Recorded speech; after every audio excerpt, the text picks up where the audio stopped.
Dear student, चलो आज हम शुरू करते हैं अपना पहला टॉपिक, आंग्ल मराठा संबंध। पानीपत का तीसरा युद्ध हम कल पढ़ चुके हैं 14 जनवरी 1761 को, और उसमें मराठा का जो पतन होता है उसके बाद पूरी तरह से मराठा धाराशायी हो जाते हैं, लेकिन बाद में कुछ सरदार मिलकर माधवराव को पेशवा बना देते हैं। यानी कि पेशवा पानीपत की तृतीय की लड़ाई के बाद कौन बनता है? माधवराव। इन्होंने अपने भाई रघुनाथ राव के साथ संघर्ष किया। रघुनाथ राव राघोबा के नाम से प्रसिद्ध था और वो कहीं न कहीं इंटरनली अंग्रेज़ों से मिला हुआ था। तो चूँकि वो भी गद्दी पर बैठना चाहता था और दोनों भाइयों में संघर्ष होता है, यानी कि रघुनाथ राव के साथ संघर्ष होता है और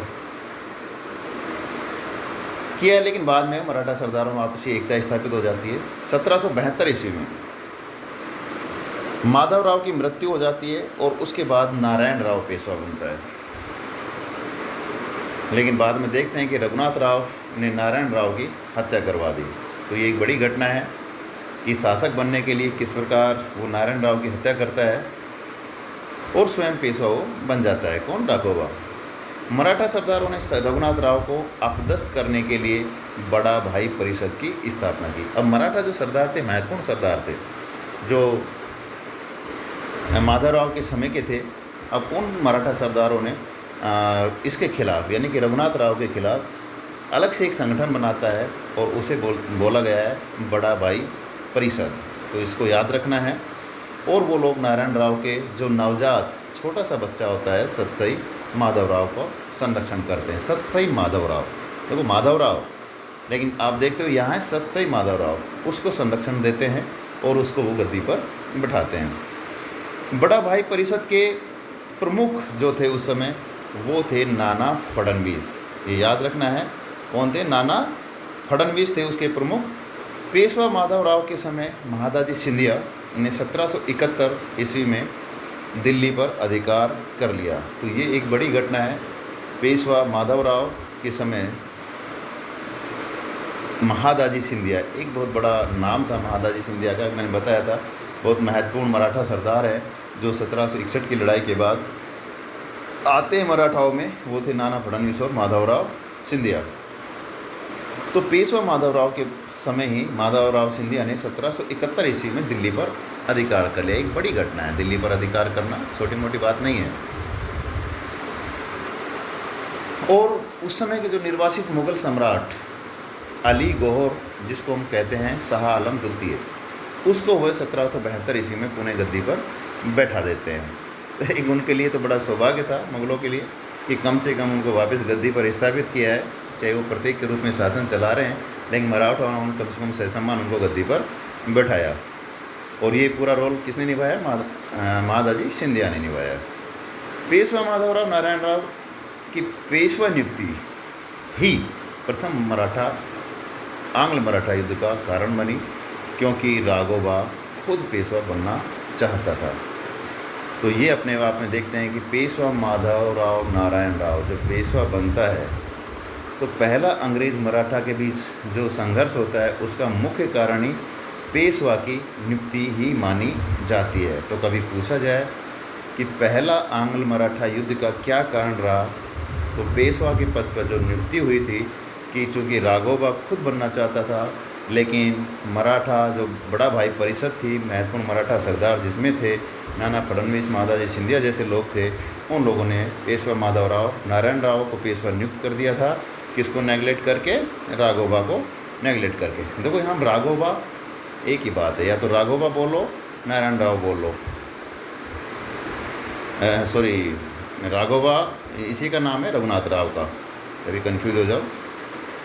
तो ये एक मुख्य कारण रहा था, पेशवा की नियुक्ति ही पहले आंग्ल मराठा युद्ध का कारण रही। लेकिन मार्च 1776 में पुरंदर की संधि पूना में पेशवा के संरक्षक समिति नाना फडणवीस तथा कैप्टन अपटन के बीच मध्य होती है। खैर छोड़ो इसको, हम पहले पढ़ते हैं 1775 से 1782 के बीच में पहला आंग्ल मराठा युद्ध होता है। उसमें क्या क्या होता है? पेशवा की नियुक्ति कर देते हैं बड़ा भाई परिषद वाले और रघुनाथ राव नाराज़ होता है। और उसके बाद रघुनाथ राव क्या करता है कि भागकर अंग्रेज़ों के यहाँ पे शरण ले लेता है, उनसे मदद मांगता है। और 1775 में बम्बई सरकार के साथ सूरत की संधि कर लेते हैं। बम्बई सरकार यानी कि अंग्रेज़ उनके साथ मिलकर सूरत की वो संधि कर लेते हैं। बम्बई की सरकार अंग्रेज़ों के कहीं न कहीं सानिध्य में थी। इस संधि में यह तय हुआ कि अंग्रेज़ 2500 सैनिकों के साथ रघुनाथ राव को पेशवा बनाने के लिए मदद करेंगे, यानी कि उसको गद्दी पर बैठाने की कोशिश करेंगे। 2500 सैनिक अपने वो भेजेंगे। लेकिन कलकत्ता काउंसिल ने बम्बई सरकार को सूरत की संधि मानने से इनकार कर दिया और 5 मार्च 1776 ईस्वी को पुरंदर की संधि होती है। इसके द्वारा अंग्रेज़ों ने राघोबा का पक्ष छोड़ दिया। कहीं न कहीं आपस में वही क्लेश होता है और जो पुरंदर की संधि होती है बहुत इंपॉर्टेंट होती है कि यहाँ पर देखते हैं अंग्रेज़ कहीं न कहीं राघोबा के साथ छोड़ देते हैं। लेकिन जो बम्बई सरकार थी उसने पुरंदर की संधि को अस्वीकार कर राघोबा को संरक्षण प्रदान करती रही। वो अपने कमिटमेंट पे रहे, संरक्षण उसको कम से कम देती रही। लेकिन इसके फलस्वरूप इस युद्ध में बम्बई सरकार को पूना सरकार से बड़गांव की संधि 1779 ईस्वी में करनी पड़ी और बड़गांव की अपमानजनक संधि का वारेन हेस्टिंग्स ने मानने से इनकार कर दिया और गोडार्ड जो उस समय सेनापति था उसके नेतृत्व में वो सेना भेजते हैं और अंततः मराठा जिसमें महादाजी सिंधिया पराजित होते हैं और बाद में 17 मई 1782 ईस्वी को इनके मध्य सालबाई की संधि होती है अंग्रेज़ और मराठों के बीच में। तो हम इस प्रथम आंग्ल मराठा युद्ध में बस यही कह सकते हैं कि मेन जो जड़ में था वो था रघुनाथ राव। पेशवा नहीं बनने देते हैं बड़े भाई परिषद के लोग, भागकर अंग्रेज़ों के साथ शरण लेते हैं। अंग्रेज़ इसको 2500 सैनिकों के साथ इसको आश्वासन देते हैं पूरी तरह से। लेकिन वहाँ पर कलकत्ता काउंसिल और जो बम्बई सरकार है वहाँ पे असहमति बनती है और कहीं न कहीं बाद में बड़गांव की एक अपमानजनक संधि भी 79 में इनको करनी पड़ती है अंग्रेज़ों को। और वो कहीं न कहीं जो उस समय वारेन हेस्टिंग्स था बिल्कुल भी तैयार नहीं था उस संधि को मानने के लिए और तुरंत वो गोडार्ड के नेतृत्व में एक सेना भेजता है और मराठे वहाँ पे पराजित होता है, जिसमें सिंधिया का नाम आता है, महादाजी सिंधिया। और दोनों के बीच में अंग्रेज़ और मराठों के बीच में 17 मई 1782 ईस्वी को सालबाई की संधि हो जाती है। तो ये एक पहले आंग्ल मराठा युद्ध का कारण आपको बताई दिया है, इसका क्या घटनाक्रम रहा है। तो इसमें 2 चीज़ें आपको याद रखनी, पुरंदर की संधि होती है बीच में और एक बड़गांव की संधि होती है। तो बड़गांव की संधि में कहीं न कहीं अंग्रेज़ों के पक्ष में नहीं थी, पुरंदर की संधि में पेशवा मानने से उसको रघुनाथ राव को इनकार कर देते हैं। तो ये 2 संधियाँ आती है बीच में, इनको आपको थोड़ा सा ध्यान रखना है। लेकिन महत्वपूर्ण संधि होती है जो युद्ध के बाद होती है वो सालबाई की संधि होती है। महादाजी सिंधिया की मध्यस्थता से पूना दरबार और अंग्रेज़ों के मध्य, पूना दरबार जो बार बार हम कह रहे हैं पूना दरबार यानी कि ये जो पेशवा लोग बैठते थे, पूना दरबार और अंग्रेज़ों के मध्य 1782 ईस्वी में होती है। माधव नारायण राव को पेशवा स्वीकार कर लिया जाता है। ठीक है, माधव नारायण राव जिसकी नियुक्ति के लेके ये आंग्ल मराठा युद्ध हुआ था उसी को पेशवा इस संधि के तहत स्वीकार कर लिया जाता है और अंग्रेज़ों ने अब राघोबा का जो पक्ष था पूरी तरह से छोड़ दिया है।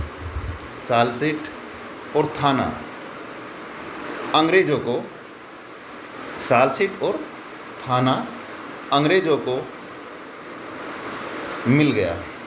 यानी कि आप देखा होगा बम्बई के आसपास थाना है, नाम सुना होगा थाना, और सालसीट भी वहाँ पे एक जगह है। ये दोनों क्षेत्र अंग्रेज़ों को मिले। लेकिन क्या मिला उनको, मराठों को क्या मिला कि उसको पेशवा को स्वीकार कर लिया गया और राघोबा को कहीं न कहीं अंग्रेज़ उसको छोड़ते हैं। सालबाई की संधि ने अंग्रेजी कंपनी को 20 वर्षों की शांति प्रदान की। मतलब ये संधि थी और आगे हम देखते हैं कि 20 साल तक इनमें आपस में ज़्यादा कोई प्रॉब्लम नहीं हुई और कहीं न कहीं अंग्रेज़ और मराठा आपस में इस संधि को मानते रहे। इस संधि के द्वारा ही ब्रिटिश सरकार ने महादाजी सिंधिया का स्वतंत्र राज स्वीकार कर लिया। तो संधि इम्पोर्टेंट है कि 1782 के बाद हम देखते हैं कि 1800 ईस्वी तक अंग्रेज़ों का कोई ज़्यादा हस्तक्षेप नहीं रहता है। बाद में मराठों के बीच में आपस में कुछ क्लैश होते हैं और वो बाद में फिर घटनाक्रम अंग्रेज़ों के साथ होता है और फिर देखते हैं कि जो भी लड़ाई होती है आगे होती है।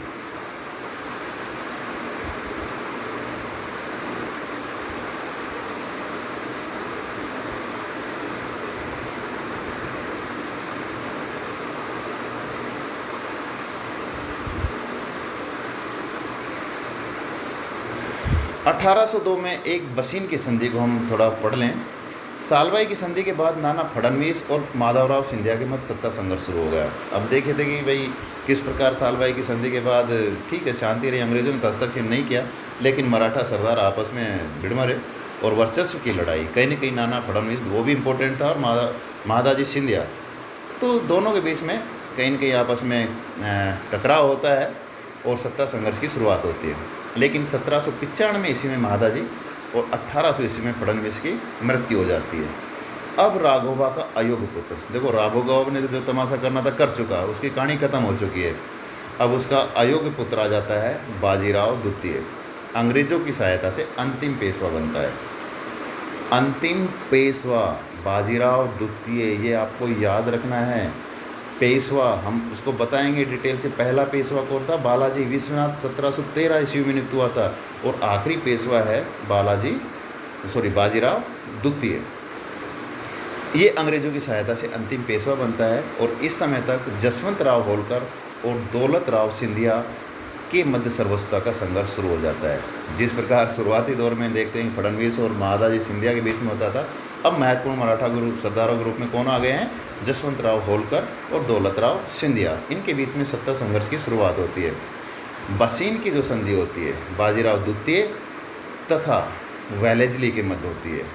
बसीन की संधि 1802 में बहुत इंपॉर्टेंट है। किसके बीच में हो रही है? बाजीराव द्वितीय और जो वेलेस्ली था, गवर्नर जनरल था अंग्रेज़ों का, उसके बीच में होती है। और इस संधि के द्वारा क्या होता है कि अंग्रेज़ का न केवल मराठा क्षेत्र बल्कि दक्षिण व पश्चिमी भारत पर भी प्रभावशाली नियंत्रण हो गया। इस सहायक संधि, ये सहायक संधि थी बसीन की संधि। और सहायक संधि माने कि अंग्रेज़ों ने थोपा है मराठों के ऊपर सुरक्षा की गारंटी लेकर। ब्रिटिशों ने पूना पर पेशवा के दावे को स्वीकार कर लिया है। देखो सहायक संधि पढ़ रहे हैं हम 1802 मराठों के साथ। अब नाम आता है वेलेस्ली का, तो वेलेस्ली का जैसे नाम आता है तो आप ये मान के चलो इसकी सहायक संधि बहुत फेमस थी। 1798 से शुरू होती है, सबसे पहले निज़ाम के साथ होती है और फिर कई स्टेट्स के साथ वो सहायक संधि करते हैं। तो उस सहायक संधि के तहत एक बसीन की संधि भी थी जो मराठों के साथ करते हैं, वो यहाँ पे हमें बताना ज़रूरी था। और इस सहायक संधि के द्वारा ही वो क्या कहते हैं, हमारा जो पूना था वहाँ पे वो पेशवा के दावे को स्वीकार कर लेता है। और पेशवा कौन था? बाजीराव द्वितीय। बाजीराव द्वितीय ने अपने अधिकार क्षेत्र में ब्रिटिश सेना रखने पर सहमति भी दर्शा दी, ठीक है सेना रह लेगी, तथा उन्होंने किसी भी विदेशी शक्ति से बिना ब्रिटिश सहमति के युद्ध अथवा संबंध न रखने का वादा भी किया और अंग्रेज़ों को यह ऐसा वादा दे दिया।